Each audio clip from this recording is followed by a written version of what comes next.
Galicia por diante, con Kiko Novoa, na Radio Galega.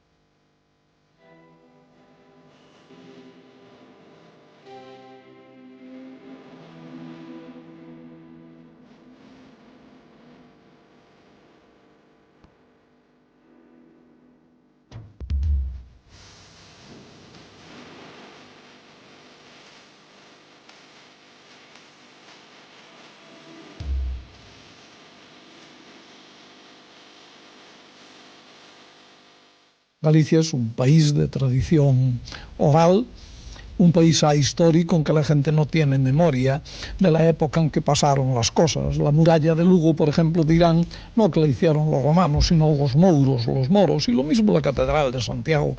Y la tradición oral, pues los temas de ella corresponden a todas las épocas posibles.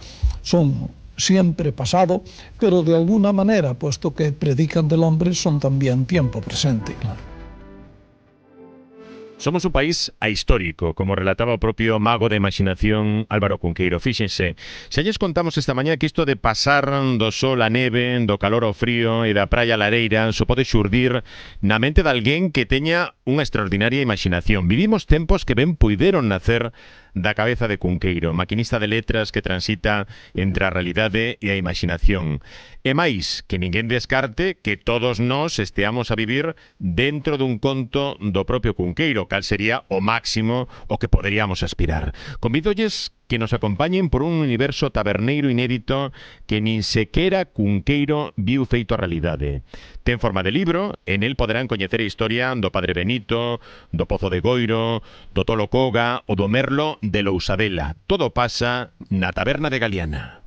La taberna de Galiana estaba a mitad de camino, pero no sé decir a mitad de qué camino, de dónde a dónde. Cuando le preguntaba a alguno que yo pensaba que debería saber de qué parte caía la taberna de Galiana, solía responderme que de parte de lejos, que era como no contestarme nada. También pregunté si quedaba mano derecha o izquierda, y respondiéronme que según para donde fuera. Viajeros que iban y venían de los diferentes mundos. Todos se encontraban con la taberna de Galiana. A taberna de Galiana é o título dun libro fermosísimo que rescata unha serie de historias cheas de personaxes, episodios nun proxecto inédito para o propio Álvaro Cunqueiro, que fala de tabernas, fala do viño, fala da vida. Ten un mérito extraordinario e non é o primeiro, porque o ideólogo deste proxecto é do Avilés de Cebreros, Jesús Blázquez, editor de Ediciones 98, que recupera tamén obras do grandérrimo Wenceslao Fernández Flórez. Jesús Blázquez, benvido a Galicia por diante, moi bons días. Bos días. E antes de nada, que libro máis bonito. Moitas gracias. Estou moito contente de estar aquí falando con vostede, Kiko, moitas gracias por tenerme aquí. Na imaginación do Cunqueiro que coñecemos, non estaba sequera a publicación deste libro, non? Imagina que podría estar dicindo o Cunqueiro agora. A verdade é que o Cunqueiro especialmente durante os 2 últimos anos estou falando moito da publicación deste libro. Incluso dixo que mandou a Editorial Galaxia o manuscrito do libro.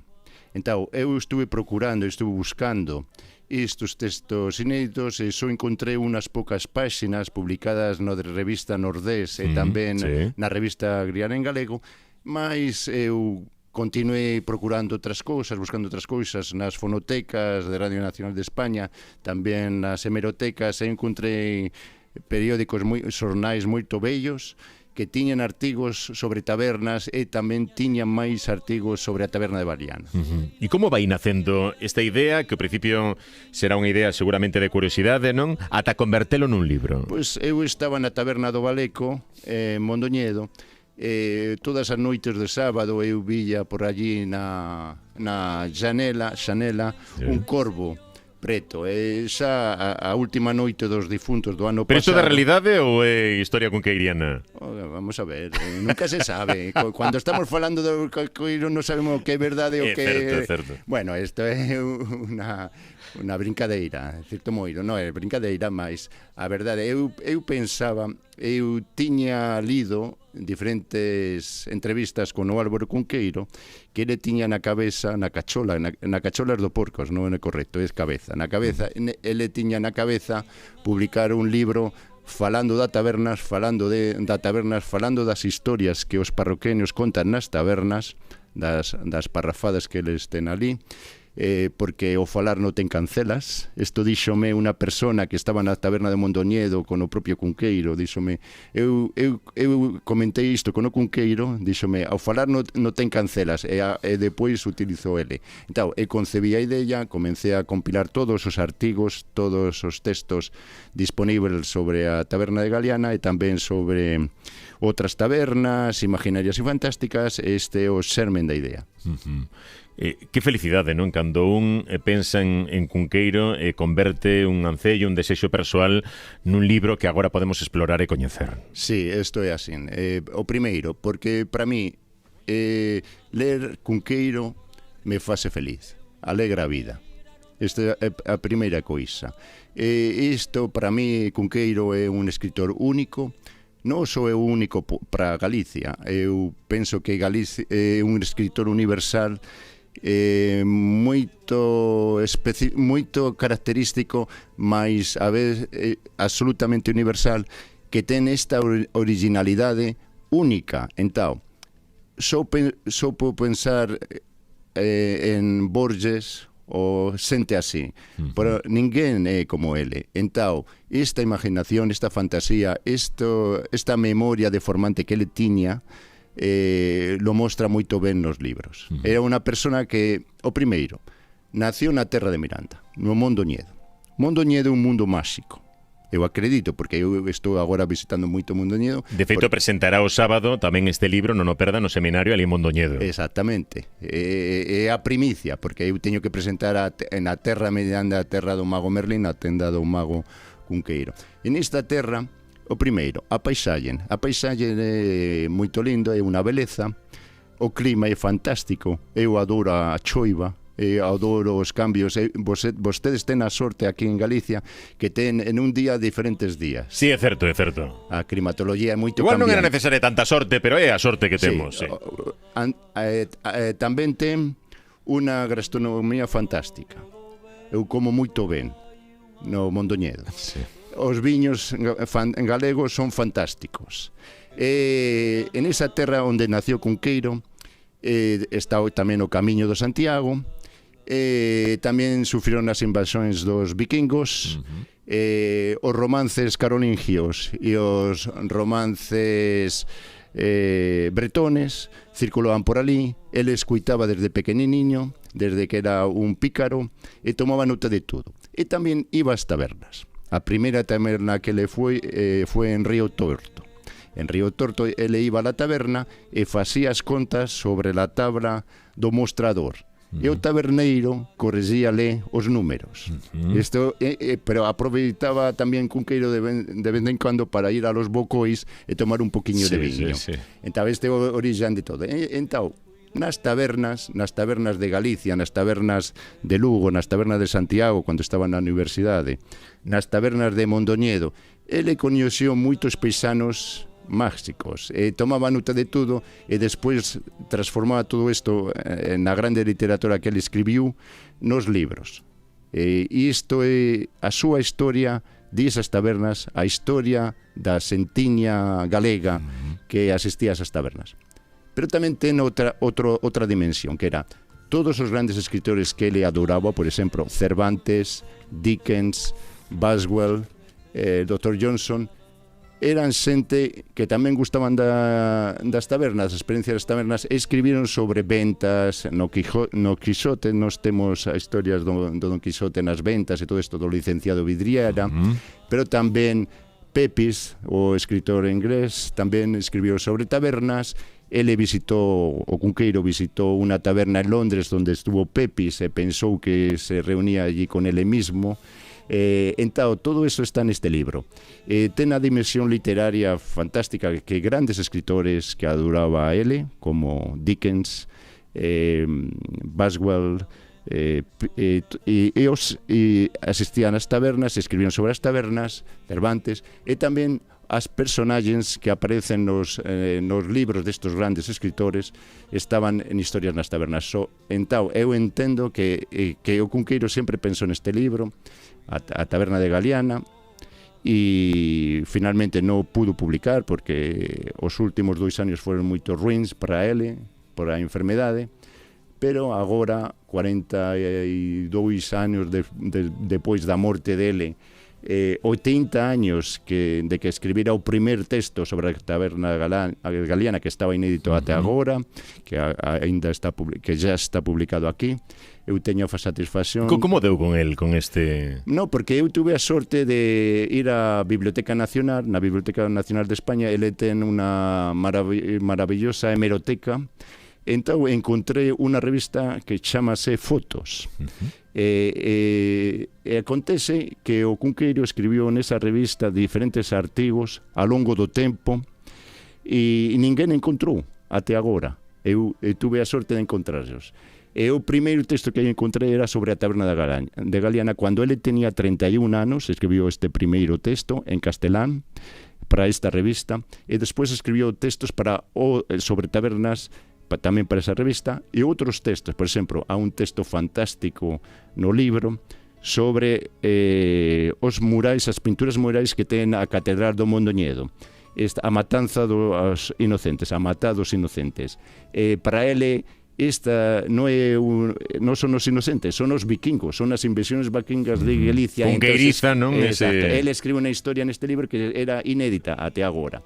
Outra historia sobre os vinos van a misa, que o Monseñor Lefebvre, tamén publicada nesa revista mesma, recogido aquí no libro, van a misa, que era que facía unha misa en Saint-Germain-des-Prés en París, e llevaban os bocois ali mesmo con os viños, iban os viñadores e consagraban os viños. Entonces o Cunqueiro se imagina un sermón, ele mesmo escribe o sermón e diz: agora van a mellorar moitos vinos. De maneira tamén que ele pensaba, por exemplo, nas tabernas de Santiago, que os vinos galegos son mellores en Santiago porque cando sonan as campás das diferentes iglesias mellora a calidade do vino, que isto só sucede en Santiago de Compostela. Sí. E esa Taberna de Galiana está nun lugar, nun espazo intermedio descoñecido, non? Entre todas esas fabulacións e todas esas realidades que foi escoitando, que a fin de contas era parte da tradición oral, non? Que foi levando. Sí, exactamente. Isto que falabas al principio de tudo das tradicións orais é moi importante. Ele escoitaba moito a xente, a xentiña galega, os paisanos, a xente que pululaba por esta maravillosa terra galega. Facía despois, aplicaba a súa imaginación, a súa escritura maravillosa, creaba unha nova realidade entre a realidade e a fantasía, estaba aí.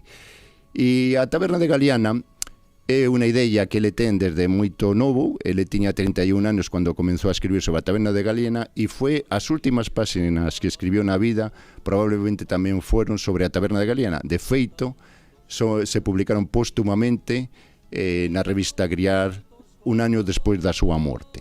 Entón, esta taberna é unha taberna fantástica que non está en un lugar concreto. Unhas veces decía que estaba no Camino de Santiago, entre Francia e España e Galicia. Outras veces decía que estaba entre Galicia e Bretaña por lo mar, no medio do mar, entre as ondas. Eu non sabe se era sumergida ou non. Unas veces decía que o taberneiro era unha persoa daqui, de un ourensano, mas outras veces decía que era unha tabernera fantástica, moito linda, que era Galiana. Que Galiana, tamén ten un conto aquí no libro, que fala de unha Galiana que era a namorada de Carlomagno. Porque según ele, Carlomagno, cando era moito novo, estou aquí en Toledo, enamoróse de unha tal Galiana. Entón, esta taberna unas veces estaba en medio dos caminos, por un lado, por outro, por unha banda, por outra. Estas veces era un taberneiro, outras veces era a propia Galeana. Ele unas veces entraba dentro, outras veces miraba desde a ventana, outras veces besaba a taberneira. Entao é unha cosa maravillosa. Bueno, xa se poden imaginar que un libro como este, onde o realismo máxico é tan claro, tan evidente, non podía seguir doutro proxecto que non fose de Jesús Blázquez, Escoitan este acento maravilloso galego-portugués deste, porque vostede é avilés. Dígame como chega ao punto de achegarse, imagino que por Portugal o idioma galego. A primeira cosa, en Cebreros Ávila, que é o pobo do presidente Adolfo Suárez, o mellor presidente do goberno, que ten unha avenguda Adolfo Suárez no Lugo, nos falamos galaico-portugués. Vale. No, a verdade é que eu comecei a estudiar portugués brasileiro, que é diferente ao sotaque de aquí. Por exemplo, eu traduce do portugués o libro de Venceslau Fernández Flórez, O Terror Vermello, que era un libro inédito en castelán, o traduce desde o portugués. Entón, eu comecei a estudar o portugués. Pero onde? En Ávila? No, con unha profesora particular en Madrid. En Madrid, vale. Eu vivo normalmente en Madrid. Vale. Entón, o que acontece é que despois eu comecei a ler o Cunqueiro e comecei a coñecer que existía un pobo, unha cidade, porque é cidade, cuidado, que é Mondoñedo. Entón, vou visitar. Porque se este home escribe así da xente de allí, por exemplo, eu teño a triloxía das desenfranzas galegas traducidas, os outros feriantes, todas estas historias, non? Escola de curandeiros e demais. Entón eu penso, vou visitarlos. Merlín e Familia tamén o ten, non? Sí, Merlín e Familia. Entón, eu as crónicas do Sochantre. Entón, decidi, vou visitar Mondoñedo. Gustoume moito. Entón, eu vou moito ás tabernas, especialmente a taberna do Baleco. Entón, escuitei falar, mas isto non é portugués, parece outra cousa. Entón, agora estou procurando escuitar moito nas tabernas, eu non teño unha enseñanza que formal. Ao final, Jesús, onde se aprende todo é nas tabernas. É o mellor lugar para aprender todo. Non me diga nin os ambientes universitarios, nin nas tabernas onde se aprende, e onde aprendía tamén o propio Cunqueiro. Eu escribí o epílogo do libro na barrica miña, na esquina perto da ventá do Baleco. Entón, eu podo atestiguar isto. Es máis, no libro eu teño, o Cunqueiro comenta que o Dr. Johnson dixo, estaba nunha taberna en Inglaterra, en Londres, no século XVIII, e dix, eu vou escribir o dicionario de inglés, e dixeronle, isto non é posible, porque vostede pasa 20 horas do día na taberna. Dice, vou escribirlo. Entón, ele pasaba 20 horas, pero máis un día que hubo un terremoto no Londres, mudouse os reloxes de péndulo. Iso é fantástica esa historia. E pasou 26 horas, o sea, máis horas que día. Por culpa do terremoto. Claro, por culpa do terremoto, ¿no? Entao, pero finalmente escribiu o libro.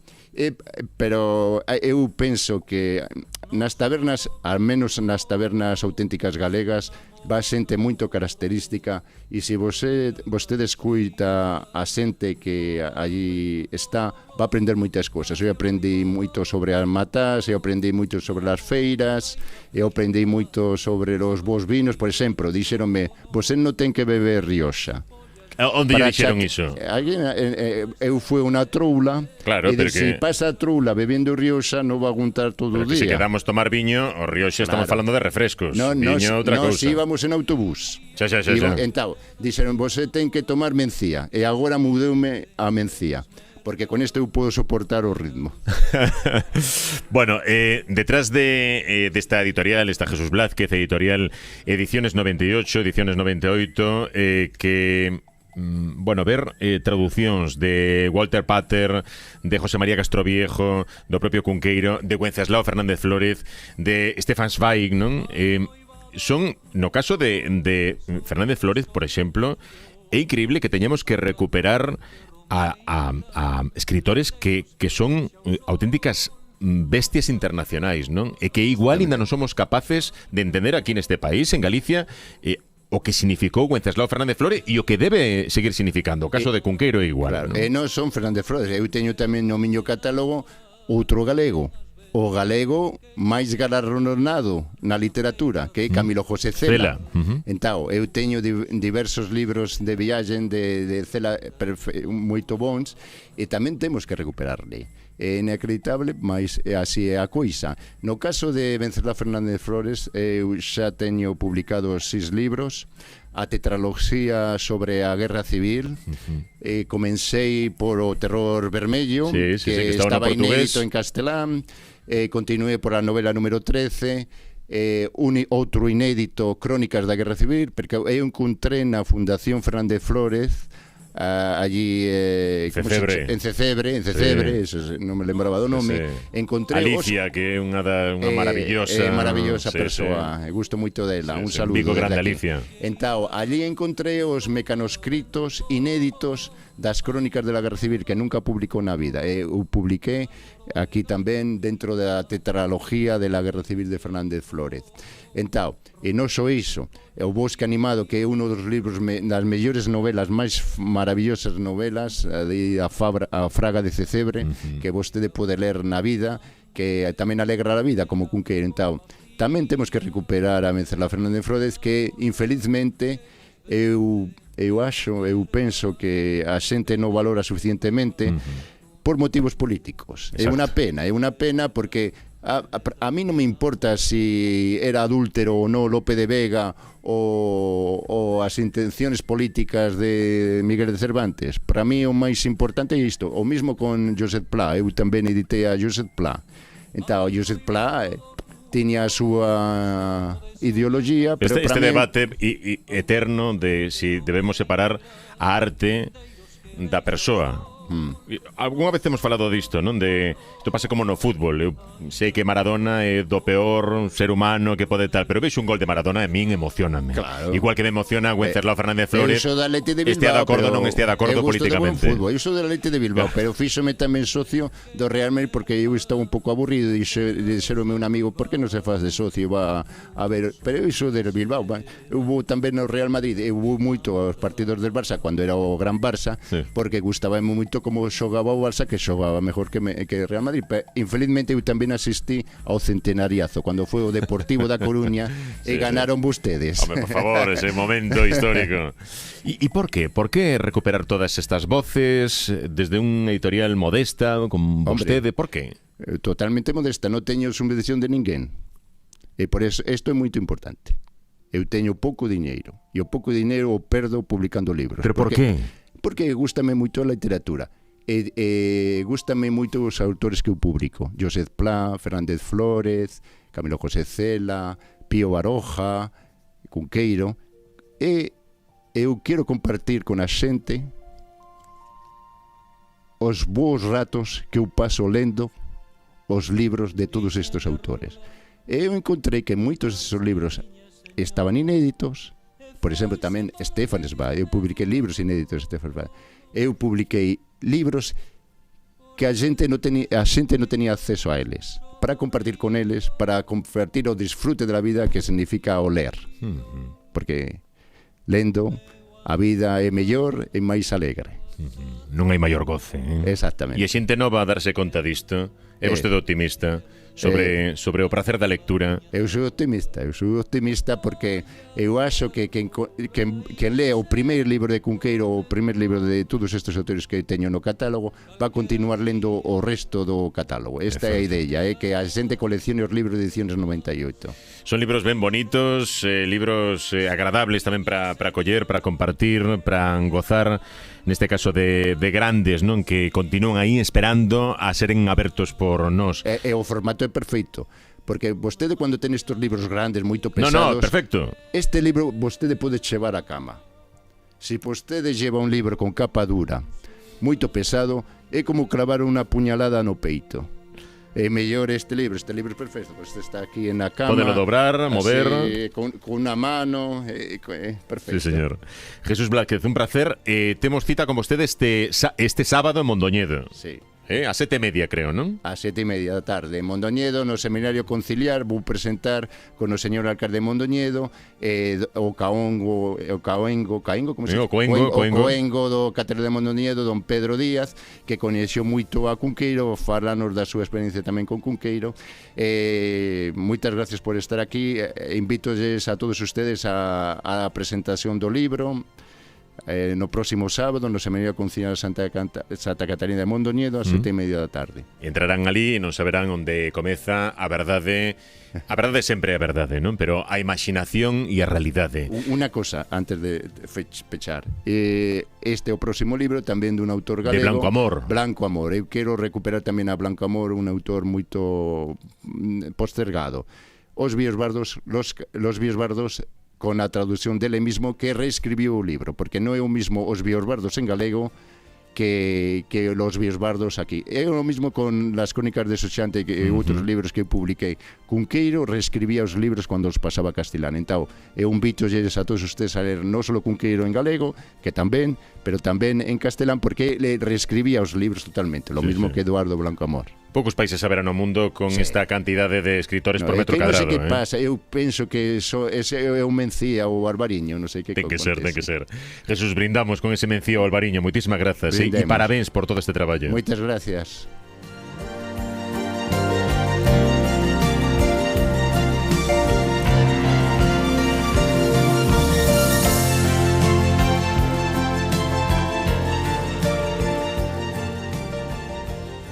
Galicia por diante, con Kiko Novoa na Radio Galega.